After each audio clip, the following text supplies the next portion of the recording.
Salut tout le monde et bienvenue dans cette nouvelle vidéo dans laquelle on va revenir sur un set dont j'ai parlé dans la dernière vidéo sortie consacrée à la gamme des Midi-Scale.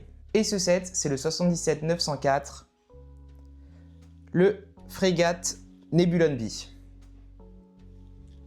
Il représente au format Midi-Scale la célèbre frégate médicale rebelle visible dans Star Wars épisode 5 l'Empire contre-attaque, et c'est notamment le vaisseau où Luke Skywalker récupère après son duel contre Dark Vador. Je vous avais indiqué dans la dernière vidéo que ce set était prévu initialement dans le cadre de la Comic-Con de San Diego de 2020 pour fêter les 40 ans du film. Et comme cet événement a été annulé pour cause de pandémie, les quelques unités de set prévues pour la convention ont été vendues très rapidement en ligne. Son prix officiel à la sortie c'était 40 $, mais aujourd'hui on va pas le retrouver à moins de 250-275 € sur le marché secondaire. Du coup, comme j'aime bien compléter mes gammes de Lego Star Wars, et que je voulais pas débourser autant d'argent, je me suis donné le challenge d'acquérir 100% des pièces pour pouvoir le reconstruire et pouvoir l'exposer avec tous mes autres Midi-Scale. Du coup, je vous propose de voir dans la suite de cette vidéo comment je me suis organisé pour récupérer l'ensemble de ces pièces et combien ça m'a coûté. Pour commencer, il faut identifier l'ensemble des pièces du set. Lorsque j'avais reconstruit mon casque de pilote de TIE il y a plusieurs mois, j'avais manuellement fait la liste de l'ensemble des pièces qui composent le set en utilisant la notice Lego disponible gratuitement en ligne. Ça m'avait pris pas mal de temps, mais pour la frégate Nebulon B, j'ai utilisé une technique bien plus rapide et bien plus efficace. Je me suis rendu sur le site Rebrickable qui propose énormément d'outils quand on a des projets autour de Lego. J'ai donc tapé la référence du set sur le site et exporté la liste des pièces. Une fois la liste exportée, je me suis rendu sur le service Pick-a-Brick sur le site Lego afin de voir quelles pièces étaient disponibles en passant directement chez eux. Là, j'ai pu voir que j'avais 111 des 117 types de pièces disponibles sur le site et on m'indique même le numéro des références indisponibles.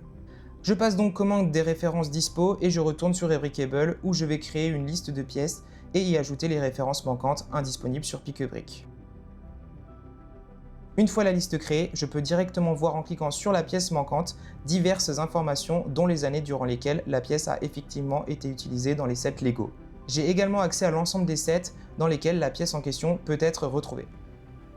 Par exemple, pour celle-ci, je sais que j'en ai besoin de 5 et que je peux en retrouver 2 exemplaires dans le set Lego 40-251. Je n'ai donc plus qu'à acheter les sets Lego où je peux retrouver les pièces dont j'ai besoin pour compléter mon inventaire et pouvoir construire ma frégate.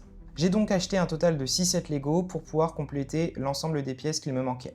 En tout, j'en ai eu pour un total de 99 € en prenant en compte les pièces Lego que j'ai achetées directement via le service Pick-a-Brick et les pièces Lego que j'ai récupérées en achetant des sets sur les plateformes de seconde main. Franchement, je regrette pas, c'est hyper satisfaisant de trouver des petites astuces pour obtenir des sets Lego vendus aujourd'hui assez chers et le processus de recherche est assez intéressant.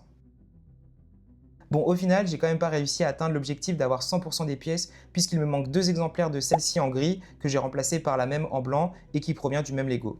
J'essaierai de les remplacer par les bonnes quand j'aurai une occasion de les retrouver. Et évidemment, il me manque le stickers officiel imprimé par Lego que j'ai remplacé par un stickers fait maison.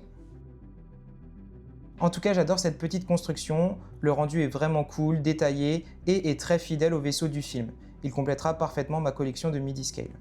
Au niveau du bilan, j'en ai eu pour 47 € de pièces que j'ai achetées via le service Lego Pick-a-Brick et 42 € de sets que j'ai récupérés.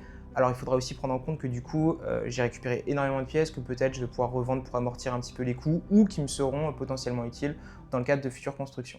Donc voilà, je voulais faire cette vidéo pour faire un petit peu une update de la vidéo consacrée à la reconstruction du casque de pilote de TIE en vous donnant des astuces un petit peu plus efficaces pour reconstruire des sets Lego qui sont plus forcément disponibles aujourd'hui. J'espère que ça vous aura plu et que cela vous sera utile. J'attends vos retours aux commentaires et on se retrouve très bientôt dans une nouvelle vidéo autour de Lego Star Wars.